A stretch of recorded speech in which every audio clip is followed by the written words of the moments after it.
यूनुस, सबसे तो पहले ये बताइए, आपके साथ ये खेलें, आपकी कप्तानी में उन्होंने डेब्यू किया, एक क्लब में भी आपके साथ खेलते थे, कितना मुश्किल काम है क्रिकेट खेलते हुए एक्सपर्ट बनना?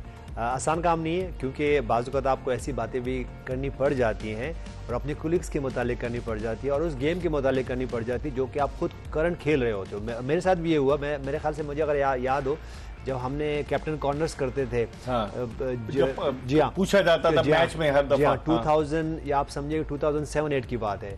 तो जब से मैंने भी किया, फिर 2011 से मैं रेगुलर जो है ये इसी फील्ड में आ गया हूँ। तो बड़ा मुश्किल होता है बाज़-औक़ात कि आपको अपने कोलीग्स के मुतालिक बात करनी पड़ती है। और कोई गिला करता है? बहुत करते हैं, लेकिन आपको अपनी ऑनेस्ट ओपिनियन देनी होती है। जब आप यहाँ इस कुर्सी पे बैठे होते हो तो आपने अपनी ग्रजेस को छोड़ के, अपने पर्सनल वेंडेटाओं को छोड़ के, आपको जो लोग आपको देख रहे होते हैं उनको आपने सही ट्रीट करना होता है, उनको सही इन्फॉर्मेशन देनी होती है। तो मुश्किल काम होता है और मुझे लगता है कि खुर्रम भी यहाँ मुश्किलात में होंगे इस वक्त, क्योंकि क्रिकेट खेल रहे हैं। आज पहला सवाल ही इनसे मुश्किल वाला करते हैं। बाबर आजम की कप्तानी कैसी रही आज? मुझे तो बिल्कुल बुझे नजर आया। 7 बैट्समैनों के साथ मैदान में उतरे, खुद वो 0 पर आउट हो गए और टीम भी बड़ी अंडर प्रेशर। और पेशावर ज़ल्मी की टीम को रात को जावेद आफरीदी ने बकरे खिलाए, उन्होंने जो है वो बाकायदा चावल और बकरे और पता नहीं क्या क्या वीडियो भी उन्होंने अपलोड की और बाबर आजम की प्लेट में वो खुद डाल रहे थे। लेकिन आज क्या हो गया पेशावर ज़ल्मी? बकरे खा गए इनको क्या? नहीं, देखें, ऑन अ सीरियस नोट कि उनका एक तरीक़ाकार है जावेद भाई का, खाना और बड़ी मेहमान नवाजी, ये उनका कल्चर है और बड़ा अच्छी चीज़ है। और एज ए ऑनर आप अगर इस तरह घुल मिलते हैं तो प्लेयर का कंफर्ट जोन बढ़ता है। यूनुस ये डिप्लोमेटिक जवाब नहीं, ये ऑनेस्टली उनकी फ्रेंचाइज में रहे, उनसे पूछे। हाँ, तुम तो 3 दफा रहे हो। और दूसरी बात ये है, अब आ जाए हम बाबर की कप्तानी में। ऑनेस्टली बात की जाए ना, इनकी कप्तानी को जो झटका लगा है ना, वो लगा है जब ड्राफ्ट शुरू हुआ। अच्छा, यहाँ से नहीं हुआ। ड्राफ्ट में जो आपने पिक ली है, इनकी कल हम ही लोग डिस्कस कर रहे थे टीम की, तो मैंने ही बोला था इनकी टीम ऐसी पिक हुई है जैसे बाबर के गिर्द पूरा मैच चलेगा। और यही हुआ आज भी। बॉलिंग भी देख ले, अब देखे ना टीकेसी जो कैटमोर, अब वो कितने अरसे से काफी लीगों में पिक ही नहीं हो रहा, मगर इस फ्रेंचाइज में मुस्तकिल 3रा साल है और कोई एक्सेप्शनल परफॉर्मेंस नहीं है। फिर आपने कोई अपने अलावा ऐसा प्लेयर नहीं लिया। साइम की बात नहीं कर रहा, साइम एक एक्सेप्शनल टैलेंट है और जिस तरह उसने अपने आप को जिस तरह एक्सप्लोर कर रहा है, उसके अलावा बाबर के गिर्द कोई इसके साथ लेके चलने वाला नहीं है। इसकी एग्जांपल में हारिस नहीं निकल के मार रहा था। देखें 2 शॉट बड़े, 3 शॉट बड़े, उसके बाद आउट हो जाना, ऐसे प्लेयर पे आप डिपेंड नहीं कर सकते। प्लेयर अच्छा है मगर वही बात आ गई, रिलायबल नहीं है, कंसिस्टेंट नहीं है। कंसिस्टेंट वो बोलते हैं 3 छक्के, उसको मैं प्लेयर नहीं मानता। हो सकता है मैं गलत हूं। दूसरी बात यह है कि आपकी ड्राफ्ट में जो टीम पिक हुई थी ना, आपकी मिडिल में बिल्कुल जान नहीं है। जो कोर होती है बैटिंग लाइन की, जो कोर होती है वो मिडिल होता है कि आप 6ठे ओवर के बाद यानी कि 7वें ओवर से 15वें ओवर तक किस तरह रोटेट वाले प्लेयर हैं जो 6 रन इस क्रिकेट में इन पिचेस पे जो 6 रन ले सकते हैं सिंगल डबल गैप्स में खेल के। तो शॉट मार रहे थे, डॉट हो रही थी या आउट हो रहे थे, एक चीज बेसिक थी। और जब आपके सरों पे, जब सर पे आप पे रन के प्रेशर आया था ना कि 8, 9, 10 रन की एवरेज कंसिस्टेंट करनी है, तो बड़ा मुश्किल है। ऐसी टीम जल्दी एक्सपोज होती है। लेकिन यूनुस, हैरत की बात है, मिचेल ओवन ऑस्ट्रेलिया का बैट्समैन, बिग बैश में उसने 2 सेंचुरियां स्कोर की और वो ऊपर खेलते, आज उसको 7वें नंबर पर बैटिंग के लिए भेजा पेशावर ज़ल्मी ने।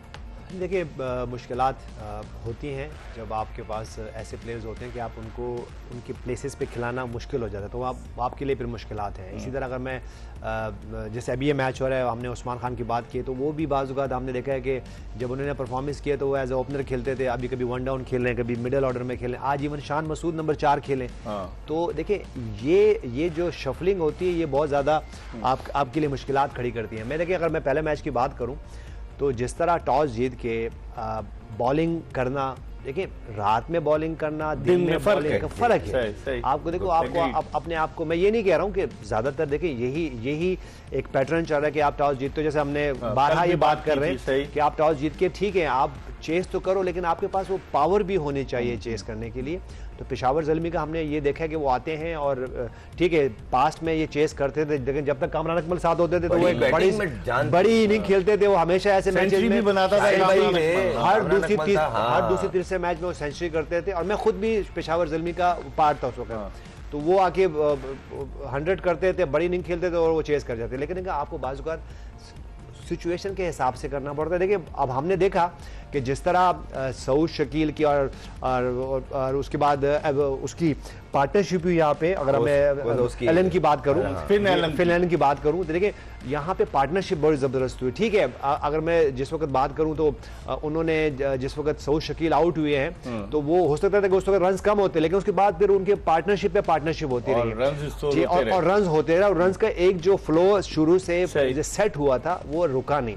और उसके बाद अगर मैं पेशावर ज़ल्मी की बात करूं, जब वो चेस करने का आप चेस करने, ठीक है 200 प्लस रन आप चेस कर रहे हो, लेकिन अभी यहाँ इतने मुश्किलात नहीं आ रही। अभी ये मैच हो रहा है ना, अभी 235 रन चेस कर रहे हैं, लेकिन फिर एक चांस है यहाँ पे 15 का रिक्वायर्ड रन रेट है, लेकिन चांस है, क्योंकि देखिए आपके पास जेम्स विंस मौजूद है, जेम्स मौजूद हैं, उसके बाद आपके पास देख लें पिच आपके सामने है, तो इस वक्त ये इतने रन चेज हो सकते हैं। और ये देखें एक और बाउंड्री, और अभी अगर आप देखेंगे तो रिक्वायर्ड रेट जो है वो 13 पॉइंट कुछ का है। तो मेरे ख्याल से देखिए आपको एक तो ये करना है, इवन सेकंड मैच में भी हो, जब पावर प्ले में आप 2 से 3 आउट हो जाएंगे आपके, तो फिर मुश्किल देखिए कैचअप गेम नहीं करना है इस पे। आप जैसे अगर पहले मैच की मैं बात करूं तो क्वेटा ग्लैडिएटर्स की तरफ से वो पार्टनरशिप्स होती गई और वहां पे कहीं भी कैचअप गेम नहीं था।